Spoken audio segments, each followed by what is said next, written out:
On behalf of the Lieutenant Governor and myself, I'd like to welcome our friends from the Senate and our friends from the House for joining us this morning. And Commissioner, I know you're very interested in the budget. Thank you for joining us this morning.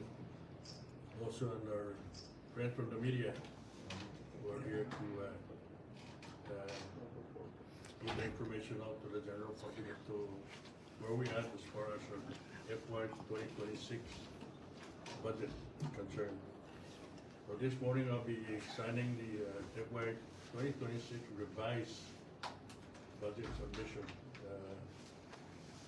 But before I do that, I would like to ask the Secretary of Finance to go through the explanation of the budget, and then I'll ask the OMB Director to do the same thing. Secretary.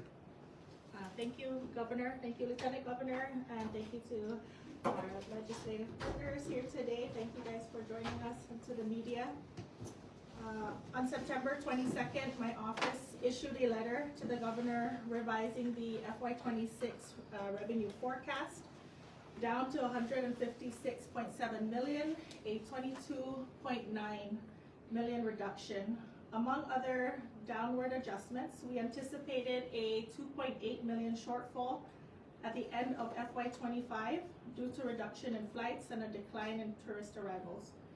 However, analysis from my office, finalizing the Q4 report for FY 2025, surprisingly, our year-end collections and collection efforts exceeded our forecast by 5%. From 159.6 million forecasted to 167.3 million, a difference of 7.7 in gross collections, mainly coming from the income tax category from the construction industry. This results ultimately in a 3.7 million in additional funds for appropriation, which has been included in this revision. Our forecast has been adjusted as well to use the year-end collection levels as our basis, with an economic decline adjustment of 3.5% as economic uncertainty still exists. This brings our gross revenue forecast for FY 2026 at 158 million versus the 156 million as reported on September 22nd. After earmarks and debt service adjustments, our scenario 1 includes 138.4 million available for appropriation. Our Special Assistant for Management and Budget, Ms. Vicky Villagomez, has slides for you today to break down the scenarios that are provided in the Governor's revision. Thank you. Good morning, Governor and Lieutenant Governor and members of the Legislature. Thank you for being here today. We have this presentation to reflect, to show and present to you the change in FY 2026 under the General Fund Volume 1. Can you break down my bit?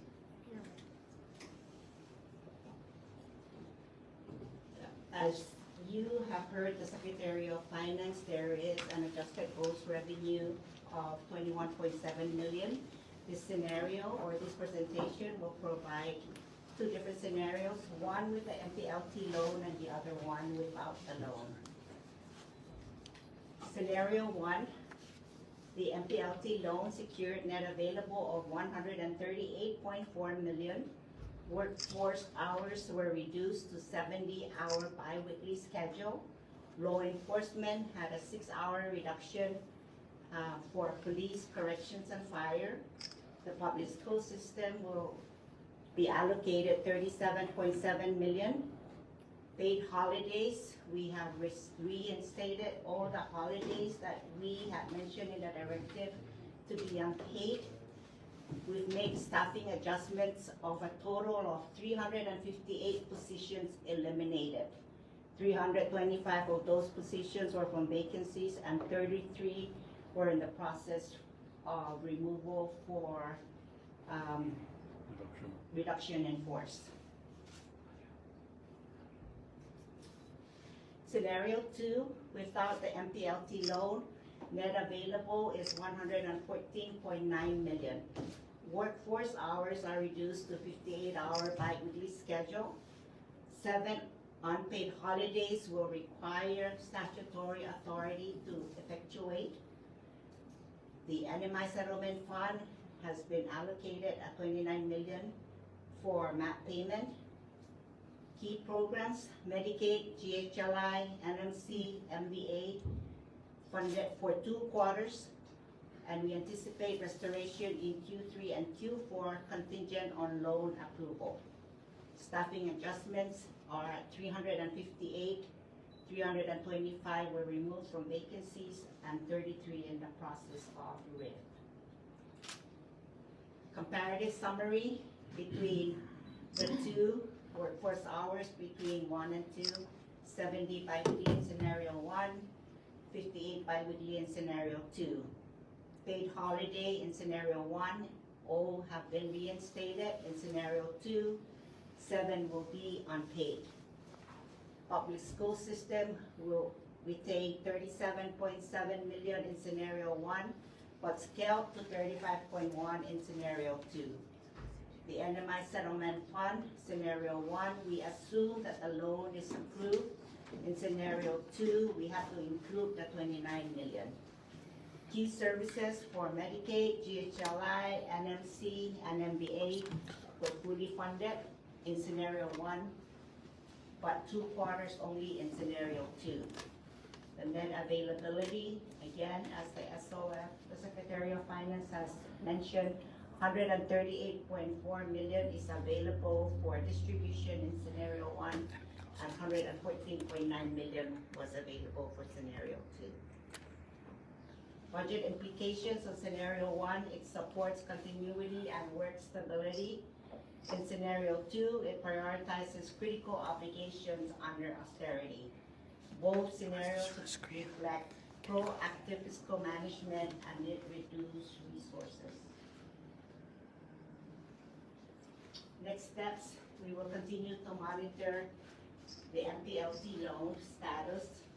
We will prepare contingency plan for Q3 and Q4 allocation restoration, and we will continue our collaboration with our leaders and our federal partners.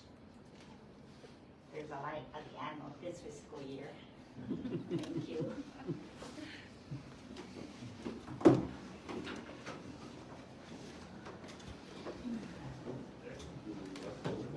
Yes, how come you're front loading everything on quarters 1 and 2, waiting on the loan, instead of balancing all 4 quarters based on whether or not you're doing that budget? The resources are not there to be able to support all 4 quarters, so at least we have the first 2 quarters that we can work with, and we are also working with our federal partners to see what we can do to help us, with the gap, the budgetary gap that we have currently. But we do anticipate working with our partners, the legislature, in ensuring that, that 24-13 authorization, and then again an amendment to that would come to light, and that we'll be able to secure the loan. Is there a chance that we might not be able to get this loan? It all depends on what the amendment is, what the amendment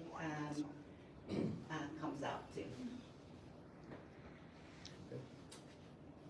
Okay, any other question? Can you tell us, so let me just grab this over. Mr. Governor, can you tell us a little bit about who was working together to come up with this revised budget?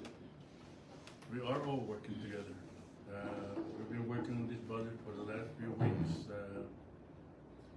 Even yesterday, we were here all day trying to balance out the numbers and all that.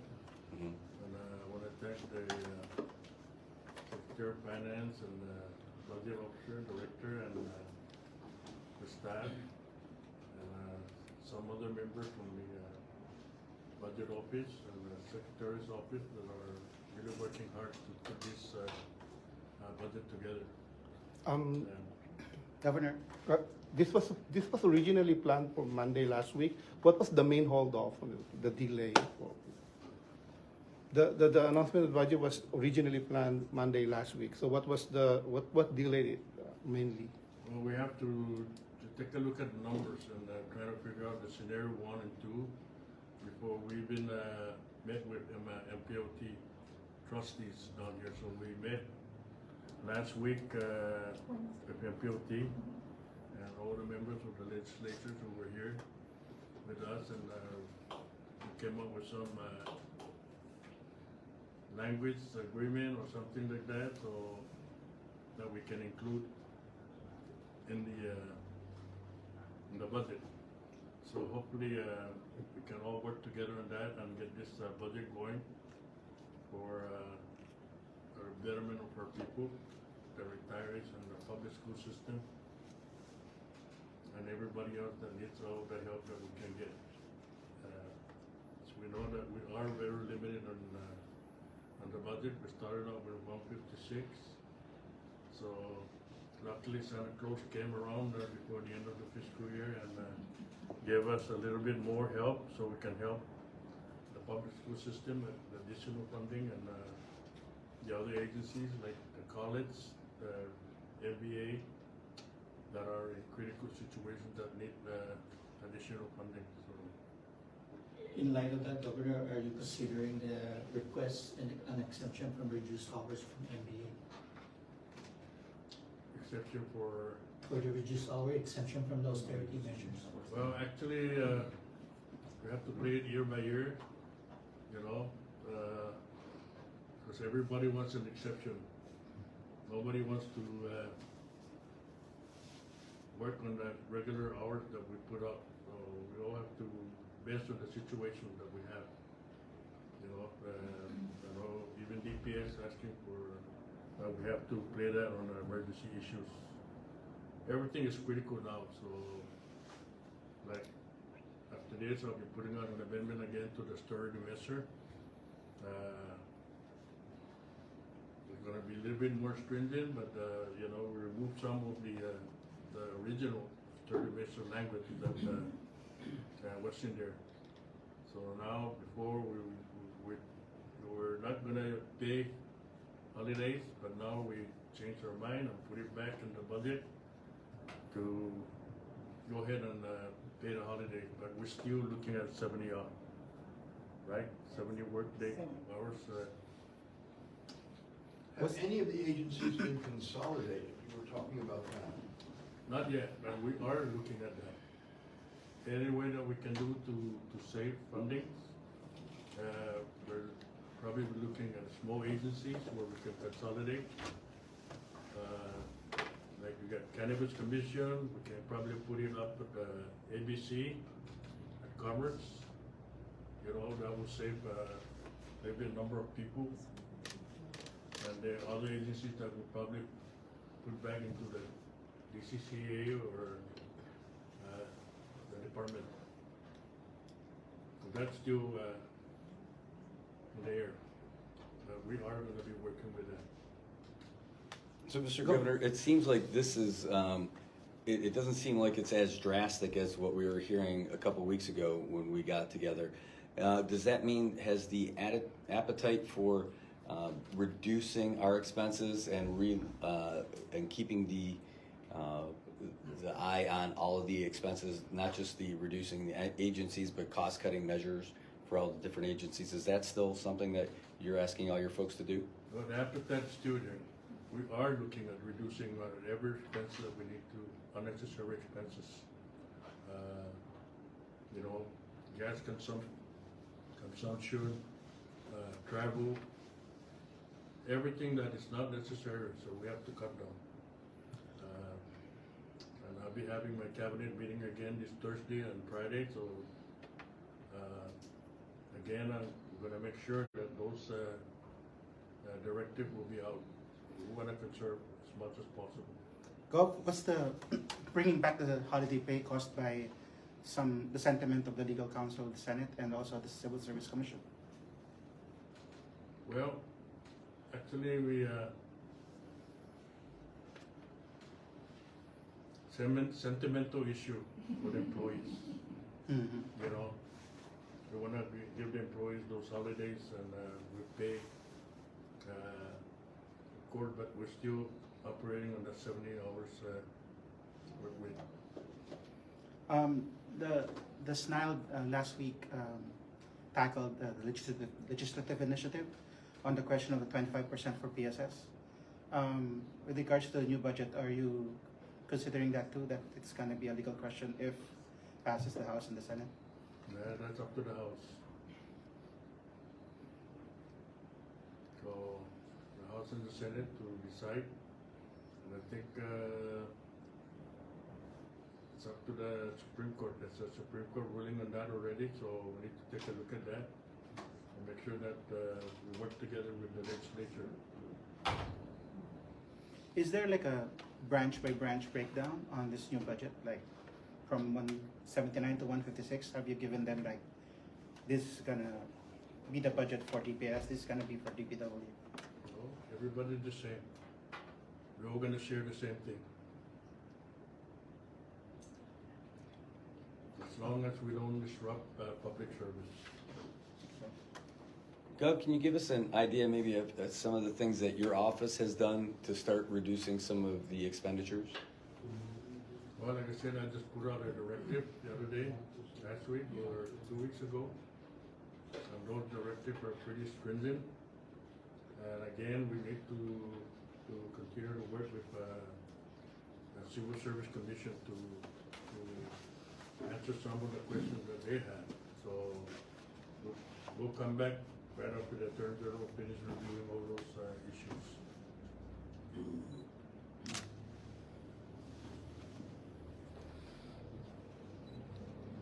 If I can add, just allow me to add some statement to this. So, one of the changes, and this question was asked in light of what the governor was saying, is that one of the changes is that Q4 report that came out. That's what changed a lot of the complexity of the budget. And that's why these guys, Secretary of Finance and Budget, worked late last week, or all the way into yesterday, to try and revise that budget. Because again, there's an additional revenue that was realized. So that's one of the delay in this budget. The question was asked that why from Monday till today. That's one of the things that this administration was waiting on, is just to make sure that we get all the information that's required. Is there an appetite to reduce or to streamline or maintain some of these budgetary expenditures? Absolutely, that has not changed. The governor here is still firm in some of the decisions that he's pushed out. But going back to, for example, the holidays, in light of this additional revenue, that turned into now we're going to pay holidays to address the Senate's concern when that letter went out, right? So to push this all the way to Q4, the plan is to continuously monitor and keep changing based on revenue collection. Again, the intent is to stabilize the funding for the CNMI government. So I just wanted to add that. There's going to be some changes, and as OMB said, there's light at the end of the tunnel. And if we realize additional revenue, then who knows? Maybe we might go back to just regular 80 hours. But again, no promises are going to be made. But the point is that we're monitoring the funding and making sure that we adhere to whatever we're collecting. One more question. With the 5.7 committed from interior funds, is there any update if there are more coming aside from the 5.7 on top? There is no update at this time. We continue to meet weekly to provide the data and the information that they request, so we can push our overall package forward. But there's no additional funds to announce at this time. Okay. Just to let you guys know that the FY22 audit will be coming around shortly. And I'll be calling for another press conference so we can let you guys know what's happening on the audit. It's not going to be nice, but I want you guys to know, and I want the public to know what our findings are on the audit. Um, So, Since we're on the topic of revenue, Mariana's Beach Resort came out. There was a report last week that they haven't been paid. They have not been paying their lease. Any comment on that? Mariana's Beach Resort, former Hyatt. they haven't been paid? They haven't been paying their lease. They haven't been paying? Yeah. Well, I read that on the newspaper, I think, Variety, Arno, you're the one who put it up? Yes, we are. Yes, we did. But, I think the senator has been, summoned to the Senate already, I mean, the secretary, and we wanna find out what's going on. I hope, Dave, David Hood. yeah, will continue to meet his obligations down there, because I know when we first started the hotel issue down there, you know, he said he had a lot of funding behind it, so whatever the commitment is, and his contract with public land, he should maintain it, abide by it, and pay the dues, right? Mr. Governor, we received a notice, their notice of violation and all the breakdown. It was from August 18th. So in the past 2 months, you haven't received a briefing from your Secretary of Public Lands about this at all? No, not in regard to the hotel issue. I know that they've been given warning, that they need to make good of your payment, but, not recently, so. Once we find out, we'll let you guys know. And hopefully we don't need to close the hotel.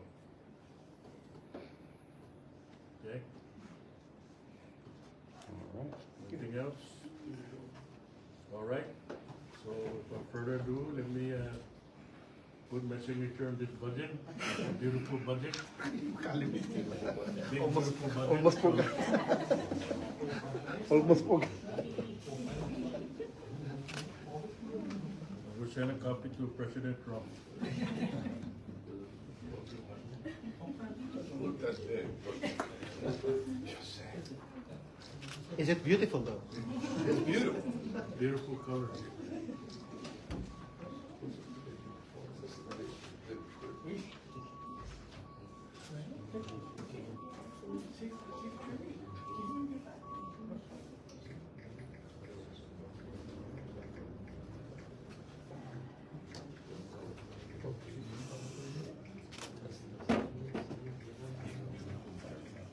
Big beautiful budget.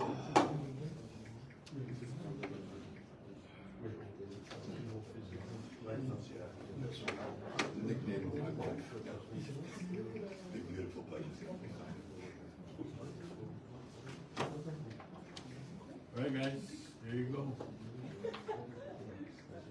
All right. Can we get a copy? Also, yeah, this Vicky's presentation. presentation. Can it be shared? Thank you. Again, I just want to say thank you to, Brent from the Senate, from the House, for joining us this morning. And now I'm gonna turn this over to you guys, and, please, let's work together on it. I know the chairman's already shaking his head, he's ready to work on it. We're gonna get to work on it. Just give us a call if anything. Okay? Thank you, and I want to say thank you again to the hardworking staff, the Secretary of Finance and the staff up there, the OMB, Director and her staff. I know we spend a lot of money on empanada and donuts, so we can get reimbursed on that later on. Commissioner, thank you for joining us. You're welcome, thank you. You're happy, right? Happy year. My friends here first. Happy year. There's holiday. Holidays are. Thank you. Thank you, Gov. Thank you, LT.